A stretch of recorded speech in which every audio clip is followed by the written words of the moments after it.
It's a little-known fact that Castledermot is the centre of the universe. And the cradle of organised society in Castledermot is right here in the grounds of St. James's Church of Ireland.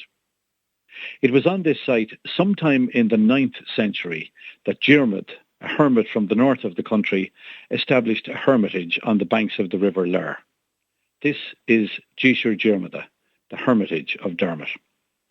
We begin our tour in the grounds, and coming through the Romanesque archway from the roadway, we take the path to the right and find on our right a hogback stone, the only one in Ireland, and the site of the burial of a Danish chief. The stone, which is in the shape of a Viking longhouse, was uncovered in 1967, and it's carved on one side with lozenge shapes and on the other with a rough Christian cross, which probably was a later addition. The presence of this stone suggests that the Danes, or some of them at least, settled in the area after a period of pillaging and raiding. Now, to the left of this, in the grass, is a quern stone, which dates from somewhere between 2,000 to 4,000 years BC. And it's a sign that the place was inhabited, however sparsely, long before the arrival of Diarmid. We're now passing, just on our right, the first of two high crosses here in the grounds. And this is a carved cross with several biblical stories, including, as you'll see, that of Noah's Ark. And it was used as a teaching cross at a time when most people were illiterate. If you'd like more information on the high crosses, there's a wonderful exhibition in the community centre here in Castledermot. Turning left, we go across this grassed area and come to the swearing stone. This is a tall stone carved with a plain cross with a hole through it. And this was used for swearing oaths and bargains. People would shake hands through the hole, and the swearing, because it had been done on sacred ground, sealed whatever bargain or agreement was being made. If we come back around by the front door, we see on our left a very large, plain, flat stone with a rough cross on it. And this is the burial site of Cormac MacQuillenan. Cormac was educated in the monastery here, went on to become Bishop and King of Munster, and he was killed when he and his men were ambushed at Ballachmoon on their way back from Díosúr Diarmida to Cashel. As he had requested, his body is buried in Cashel and his heart is buried here in Castledermot. And if we cross the grass in front of us, we reach the second high cross. And again, it has biblical stories, including the loaves and fish. And above us, just behind us, rises the round tower, which dates from Viking times. Now, as we leave the grounds, we pass again through the Romanesque archway, which is the remains of a church built in Norman times. And immediately to our left, we see the base of a third high cross, but nothing of the rest of the cross remains. And as we step out through the gateway, across the road on the left-hand side, you will see a small building, which was the old two-roomed Church of Ireland school. But we're going to go walk right down through what's known as the Laurels, which is this tree-lined walkway in front of us. And as we step out onto Abbey Street at the other end, you will see in front of you the Catholic parochial house, and to the right of it, what was the Church of Ireland parochial house. But we're going to turn left. As we go down the street, we will notice on our left, first of all, the old vocational school, with its beautiful carving of the vocational trades above the door. And then 50 metres on, we're going to pass the Castle Cinema, which was run for years by one of Castledermot's legendary sons, Peter Murphy, and was the home of 1,000 cowboy adventures. But we're going to cross the street now and enter the doorway of the Franciscan Monastery, which was built around about 1302. It was the Norman Abbey, the home of the Franciscan order here in the town. This abbey was sacked not once but twice, firstly by Robert Bruce and later by the Cromwellian forces. In the abbey itself, you will notice to our left a small tower, but as we walk further through the ruins and turn to the right, we are into a smaller section known as the Chapel of St. Mary. And on the right-hand side here, you will see a macabre tomb. This is the burial place of Joanna Skelton and James Tallon.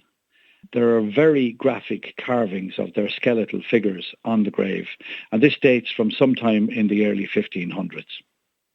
You'll also see here the old baptismal font, which is in the shadow of the huge east window, reputedly one of the finest stained glass windows in Western Europe in its time. And as late as the 1860s, fragments of the glass from this window were still being found. Now, if you have the energy, we're going to climb over 3 steps over the back wall here. And you will notice on your right the ruin of the old Parish church, which was a thatched church burned in 1799. Not as a result of any uprising. It was a local feud between the parish priest and some parishioners. And behind this is the remains of a holy well, which reputedly had a cure for lameness. And as late as the early 1960s, I remember rags being tied to the thorn bush that grew above the well, left by people who had come in search of cures. And the field, interestingly, in which the well is found is known as the Cavalry Field. And this is a name that's believed to stem from the fact that the Cromwellian cavalry camped there, having sacked the Abbey. And now we're going to leave the Abbey. When we get out through the front gate, we're going to turn left back up Abbey Street. And on our left, we will pass the entrance to the former convent, now the secondary school. And this is on a site where there once stood a Quaker meeting house and a burial ground, but nothing of these remain. And beside this, we pass the Catholic Church. And if we go up about 150 metres, we will come to a pharmacy. And we're going to turn left here onto the school lane, so-called because the former national schools stood at each end of this lane. One is still there, it's the wonderful community centre, and the other has been demolished. So when we get to the top of the school lane, we're going to turn left again and walk about 100 yards down to Carlow Gate. A Carlow Gate is the remains of the town wall, and it was the gateway that led out onto the old Carlow Road. And traders who came into the town on market day in medieval times would have to pay a tax or a toll as they entered the walled town. Beyond this wall, beyond the Pale, lived the people who were known as the Wild Irish. The local people were the O'Byrnes, the O'Dempseys, the O'Tooles. In Norman times, Castledermot, which was then known as Tristledermot, was a walled French-speaking town on the edge of the Pale. And yes, you did hear me correctly. Castledermot in medieval Norman times was French-speaking. We're going to retrace our steps now, and we will come to the town square. And more or less where O'Gorman's butcher shop now stands on the corner of the Athy Road was the site of a Norman castle owned and built by de Riddlesford, one of the local Norman lords.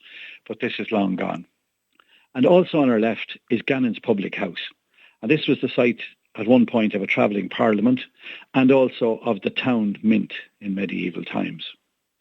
We cross the square with the Mad Hatter restaurant on our left, and we walk towards the Fairgreen. We'll pass on our right Keenan's Lane, which was home for generations to a pitch and toss school. And just past this, as you'll see on your left, are a couple of clay-walled cottages, which are still standing. And these were built in the 18th or 19th centuries, and they were lived in well into the 20th century. And having passed these, we will see on our right the site of the remains of the old loading bay and the weigh house for the Fairgreen. And the Fairgreen is now in front of us. It's home now to a wonderful playground, but it was the site of marquees and carnivals through much of the 20th century. It was home to the Cash family, I remember, who camped there for winters in the 50s and 60s. And going back much further, it was the site of an encampment of starving people who flooded into Castledermot during the famine to be fed at the local soup kitchen. And from the green, we're going to take a slip road up past Doyle's farm, which will be on our left, and then we'll come back out onto the main street. And we turn a sharp right here and walk less than 50 yards, and you will see on your left, in the garden of the late John Clowry's house, a square tower. This area is known as Pigeon Tower Park, or St. John's. But really, the names give very little clue to the history of the tower, because it is, in fact, the only remains of a leper hospital here in Castledermot, which was run by the Fratres Cruciferi, or the Crutched Friars, as they were known. And they were called that because on the front of their habits, they had a cross, a large cross, and thus the name, the Crutched or Crouched Friars. They ran a leper hospital here, because leprosy was common in the Middle Ages. And they did their best as well to nurse the sick during the bubonic plague or the Black Death of 1348. It was a plague which killed around about 40 million people in Europe alone. And Tristledermot wasn't spared because the town was decimated during the Black Death. From here on in, you're either going to need some transport or a really good pair of walking shoes and a couple of hours to spare, because the last leg of the tour is going to take us out of the village. We're going to go down the slip road from Behan's Garage, and we pass the site of the home of Jack the Basketman in a field to our left. Jack the Basketman, or Jack Fitzgerald to give him his real name, was a survivor of the Great War, and he lived in a trench under a roof of corrugated iron. He lived there in the 50s and into the 1960s, and he eked out a living selling paper flowers from door to door. At the end of this slip road, we're going to turn right out onto the Athy Road. And a couple of kilometres out, we're going to pass the Old Yard restaurant on our right. This was once a farmyard, and it was the summer resting place of Harry Tully, who was a well-known knight of the road. And on about 3 miles or 5 kilometres from Castledermot, we pass on our right Mullacrelan Wood. At the top of the hill in Mullacrelan is a rath, or the site of a rath, which was the home of the O'Toole family and was the birthplace of Lawrence O'Toole. But if we continue down the road towards Athy, at the foot of the hill we go through a crossroads called Sills Cross. Into our left, set 2 fields back from the road, is a substantial farmhouse, and this is the birthplace of the explorer Ernest Shackleton.